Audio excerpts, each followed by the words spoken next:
Hello everyone and a very warm welcome, especially to all you students from Europe Hotel School. It's really great to be with you today. Now my world is all about hotel AI and operations, and I want to talk to you about something that I believe is one of the most powerful skills you can possibly master.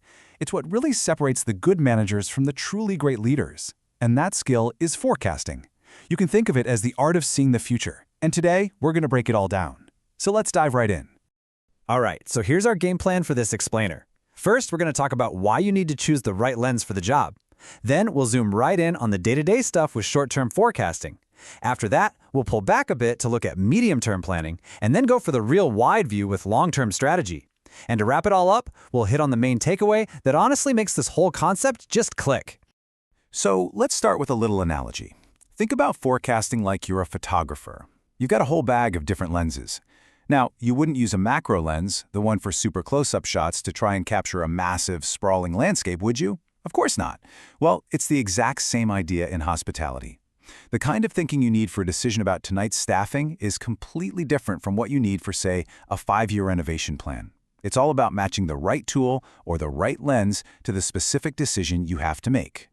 So this whole lens idea we keep bringing up, well, in the industry, we have a specific term for it. We call it the forecast horizon. And really, it's just a straightforward way of saying the length of time you're looking into the future when you're making a plan.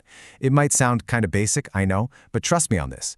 Learning how to pick the right horizon for the right decision, that is an absolute game changer for any hotel manager out there.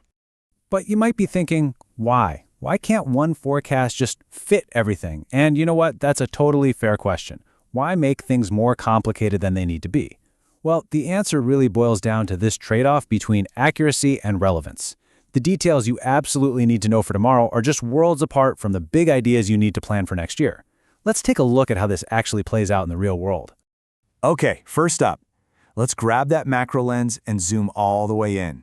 We're talking about the short-term horizon. This is the here and now. It's all about what's happening today, tomorrow, this week. This, right here, is the forecast that keeps the engine of the hotel running smoothly every single day. So when we say short-term, we mean a really immediate future. The data we're working with here is happening as we speak.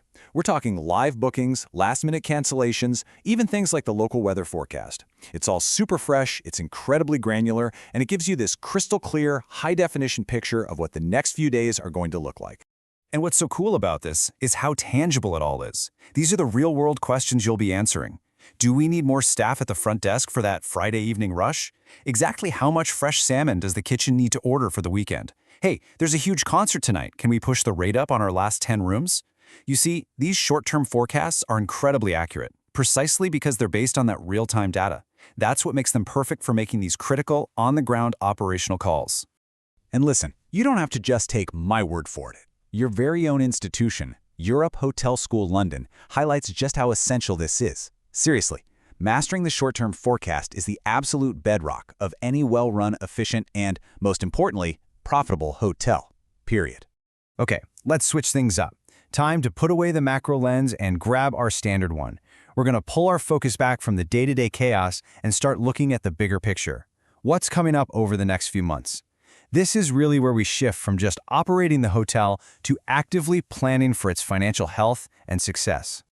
With this lens, our view stretches out a bit further, maybe across an entire season or a financial quarter. I like to think of this as the bridge, you know? It's what connects the daily grind of operations with the hotel's big, long-term strategic goals. This medium-term horizon, this is where department heads basically live and breathe. They're constantly asking questions like, are we on track to hit our quarterly revenue targets? And if we're not, what can we do right now to fix it? Do we need to tweak our marketing campaigns? Should the sales team try a different strategy? The decisions you make here, they have a huge direct impact on the bottom line. All right, and now for the big one, the widest view we can get. We're swapping out for the wide-angle lens to look at the long-term horizon. And let's be clear, this is not about running the hotel as it is today. This is about deciding what this hotel is going to become in the future. Here, we're talking about looking at least a year into the future, but often it's much, much further than that. And it's only natural that when you look that far out, the picture starts to get a little fuzzy, a bit out of focus. We're just dealing with a much higher level of uncertainty, plain and simple. And this is where the big, high-stakes decisions get made. We're talking about questions like, Should we actually build a whole new wing with a rooftop pool? Is it finally time to do a complete top-to-bottom renovation of the lobby and all the guest rooms? Should we invest a ton of money in a brand new AI-powered property management system? See, these forecasts aren't based on who's booking a room for next Tuesday. They're built on really broad assumptions about market trends, big economic shifts, and what our own strategic vision is for the property. So there we have it. We've looked through the macro lens, the standard lens, and the wide-angle lens. And all of that brings us to the single most important lesson I want you to take away from this. It truly all boils down to one simple idea: using the right tool for the right job. And I can't stress this enough, this is the crucial point. Think about it. If you use a super detailed short-term forecast to try and plan a multi-million-dollar renovation, you're going to completely miss the big picture. It's a disaster waiting to happen. On the flip side, if you use some vague long-term trend to figure out how many people you need on shift today, well, you're going to be wildly inefficient. That mismatch, using the wrong lens for the decision, that is where things go wrong. This table right here just sums it all up perfectly. Let's break it down. You've got your short term, right? That's your days and weeks. It's all about operations, and its key trait is high accuracy. Then, smack in the middle, you have the medium term. We're talking months, it's for budgeting, and it's all about finding that balance. And finally, the long term. This is a year or more out. It's for pure strategy, and you have to accept that it comes with high uncertainty. I want you to burn this framework into your minds because you will be using it throughout your entire careers. So, I'm going to leave you with one final thought to chew on. As an AI specialist, I can tell you for a fact that technology is already radically changing our ability to see into the future across all of these horizons. So the question for you, the next generation of hospitality leaders, is this: how are you going to use powerful tools like AI to make every single one of these lenses even sharper and your decisions even smarter? Something to think about. Thank you.